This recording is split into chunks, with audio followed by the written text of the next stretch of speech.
Hi po mga ka-hope. Ayan. Alhamdulillah, pauwi na po kami.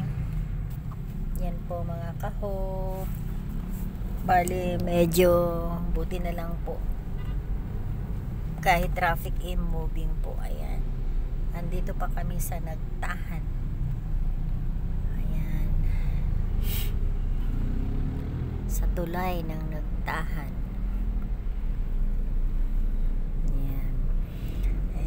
Alhamdulillah, tapos na po ako nagpa PET CT scan, and then next week pa daw po makukuha yung result. 1 week daw po yun. So babalik kami dito after 1 week. Kaya lang po, holiday pala paano yun, baka ma-delay yung anyway, mag-aano na naman daw sila sa amin, magme-message. So ayan po ang kaganapan ngayon. Tapos na po ako ng PET scan, procedure po, kasi bawal po kasi doon mag-video kaya hindi po ako nakapag-video. Ayan, bali 1 hour bago ang kuan dapat nandun ka na. So medyo napaaga kami kanina, kaya medyo napaaga din yung pag-assist sa akin. Una po, may i-inject muna sila sa'yo. Kakabitan ka muna ng swero, yun nga, yung swero para doon i-inject yung gamot na i-apply sa inyo para po pang ready para sa gagawin PET scan. So ang ginawa po sa akin, kinabitan ako ng and then pinapasok ako doon sa room. Doon muna ako siguro mga 20 minutes after, kasi una may nilagay sila ng gamot. So after 20 minutes po, may nilagay po silang in-inject din po sila sa akin na gamot, na 1 hour po akong inobserbahan kung may reaction. So after 1 hour noon, ayun, sinalang na po ako doon sa CT scan. Sobrang lamig po doon sa loob, grabe. 2 blanket po yung inano nila sa akin. So first inano nila yung PET scan, and then after ng unang sa PET scan, bali may in-inject sila sa akin na sabi para sa contrast daw yun. Kaya after ng pinababa yung kamay ko, tapos may in-inject sila sa akin na gamot, tapos nakakonect yun doon sa may parang may camera. Kaya sabi sa akin, pagka hindi ko daw kaya yung sakit, kasi may pain daw talaga akong mararamdaman, which is true, na sabi kung kaya ko, kayanin ko para hindi po matigil. So pero pag talagang hindi ko po kaya, magsabi lang po ako, kasi ihihinto po nila. So nung naramdaman ko po yung pain, tapos sabi nila makaramdam ako ng pain, and then may mararamdaman ako na mainit kapag nag-scan sa katawan ko. So naramdaman ko po talaga yung sobrang sakit. Tapos tinatanong nila ako, ma'am, kaya pa? Sabi ko, oo, kaya pa. Sobrang sakit po, pero gusto ko lang po talaga na matapos. Pero naman, tolerable naman. Kayang-kaya naman din kahit na masakit. Kaya man pong tiisin kaysa naman matigil, di ba? Tapos i-sked ka ulit, babalik ka. So yun ang iniisip ko, kaya tiniis ko po talaga mga ka-hope.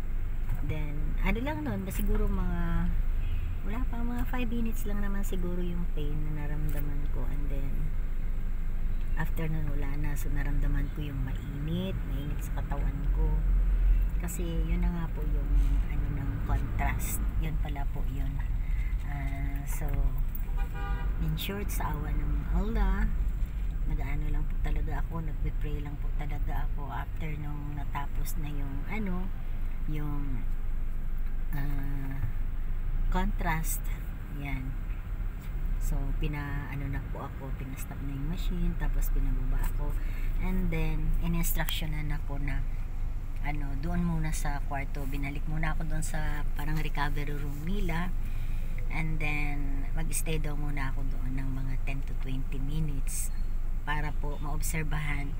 Baka po kasi merong side effect or epekto yung contrast. At least nandun pa ako.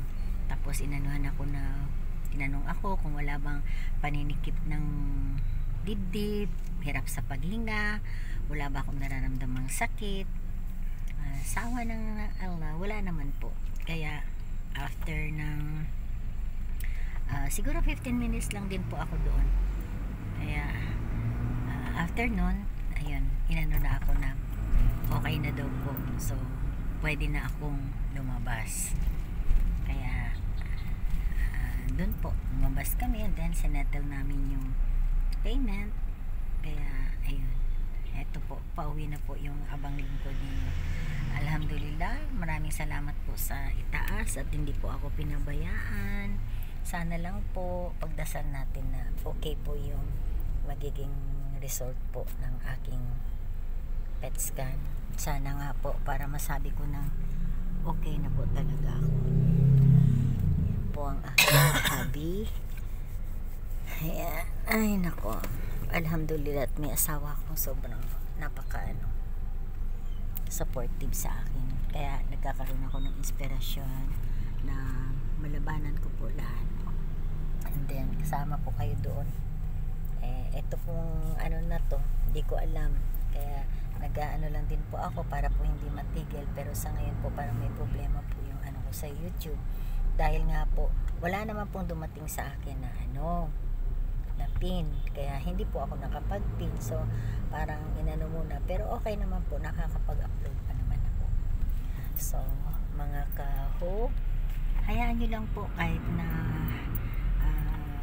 in-stop muna ni Meta yung yung mga ads ko. Okay lang, basta mag-upload ako. Magiging okay din po yan pagka kasi pinayos ko na po sa apo ko. Bali, nagsubmit siya ulit ng request. Ayun, sana lang maging okay din po yan. Kaya mga kaho, salamat po sa patuloy niyo pong pagsubaybay at nanonood ng aking video. Sana nga hindi pa po subscribe. Sana po mag-subscribe po kayo. Okay po. And then, update ko po kayo sa magiging result po ng aking PET scan. So, daghang salamat sa tanan. Hangtod diri lang usa. And then, hanggang dito lang po. Hasta diri lang anay kita ha, mga kailungguan ko. Ayan. Update ko lang po kayo sa next.